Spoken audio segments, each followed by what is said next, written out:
Welcome back to the Light of Joy. If you're here today, I have a feeling you're someone who cares about connection. I mean, real connection. We are diving into something that touches every relationship you have, even the one with yourself. Communication. How we build it, how we lose it, and most importantly, how we protect our peace when it's time to walk away without guilt, without drama, and without losing yourself. So take a deep breath and let's begin. Communication isn't just talking, it's energy. Have you ever left a conversation feeling lighter, like your whole chest opened up? And then other times you leave feeling like you just ran an emotional marathon? Yeah, that's not random. Communication isn't just about words, it's about energy and how we show up with each other. Good communication isn't about being clever, it's about being safe for each other. So, before we talk about how to fix conversations or end them, here's the first real check in. When I talk to people, do I feel safe to be myself? If not, that's your first clue that something needs love or boundaries. Alright, let's get real practical. If you want communication that feels good, not like emotional quicksand, here's what actually can help.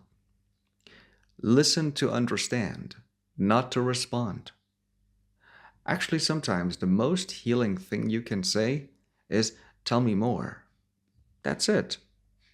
Most of the time, we think we are listening, but actually, we are waiting for the person to be over and to talk again and again and again without consideration of what the other person said in the first place, which can create a barrier between the two persons talking and prevent real understanding from taking place. Make sure you own your feelings. Please, no more, "You made me feel horrible. You made me feel this way or that way." Instead, it's, "When that happened, I felt horrible." Or, "When that happened, I felt disrespected or devalued." See the difference? One invites closeness. However, the other throws blame and starts a fire. The kind of fire that in most cases you are unable to put out. Be brave enough to go first. Be brave enough to have that conversation that you're avoiding. If you're waiting for others to go first, then you'll be waiting forever. Go first. Have that conversation. Be honest. Be respectful. And above all, be human. Watch how your body feels. Sometimes your gut knows before your brain catches up. Tightness equals caution, and lightness equals safety. Trust that. Trust yourself, because if you don't, then it's very difficult for others to trust you. In fact, building beautiful conversations is an art, and a little messy, but it's one of the best things you'll ever practice. I want to tell you something I've been holding for a very long time. And I've been telling everyone too, by the way, but no one listens. Not every conversation deserves to be saved. You know those talks where you leave feeling small or drained or second guessing yourself? Those aren't just tough conversations. That's your body telling you this connection isn't safe anymore. And it's not your job to keep pouring love into a cup that's leaking out the bottom. There's a difference between hard but healing and hard because it's hurting you. You're allowed to tell the truth about that, even if no one else wants to hear it. Go first. Have that first conversation, because if you don't, you're betraying yourself. And remember, if you don't hear yourself out, no one will hear you out. You might be telling yourself, "I'm not the kind of person who starts a war." Listen, walking away from certain conversations doesn't make you cold blooded. It makes you clear. And clarity is kindness, not just for yourself, but for others as well. If you ever need to step away, here's how you can do it without drama or guilt. Be respectful but honest, and value your time and your boundaries. And be brave enough to say that I care about us enough to know this isn't working the way it should. Keep it simple. You don't owe a 20-paragraph essay explaining why you were protecting your peace and why you were walking away.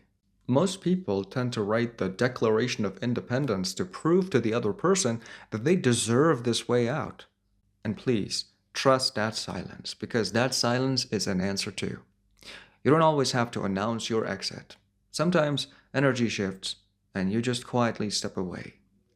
That's okay. If they really care about you, they notice.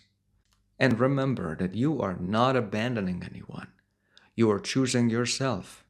And that is very rare. So before we wrap, I want you to take a second. Is there a conversation, a relationship you've been clinging to, but deep down you know it's time to bless and release? You don't have to be mad. You don't have to make them the villain. You just have to love yourself enough to say this version of us isn't growing anymore, and that's not failure. That's wisdom. You deserve conversations that feel like fresh air, not walking on eggshells. You deserve the kind of communication that reminds you of who you are, how worthy you are, and how beautiful, honest connection can be. And if you haven't found it yet, keep holding out. It's real, and it's coming. You just have to be prepared for it. And true connection really is worth the wait. Thanks for sharing this space with me today. If something stirred inside you, if you're ready to protect your peace a little more fiercely, then remember, you're not too much. You're not too sensitive. You're learning to choose yourself, and that's something to celebrate. Until next time, stay kind, stay grounded, and above all, stay true in the light of joy.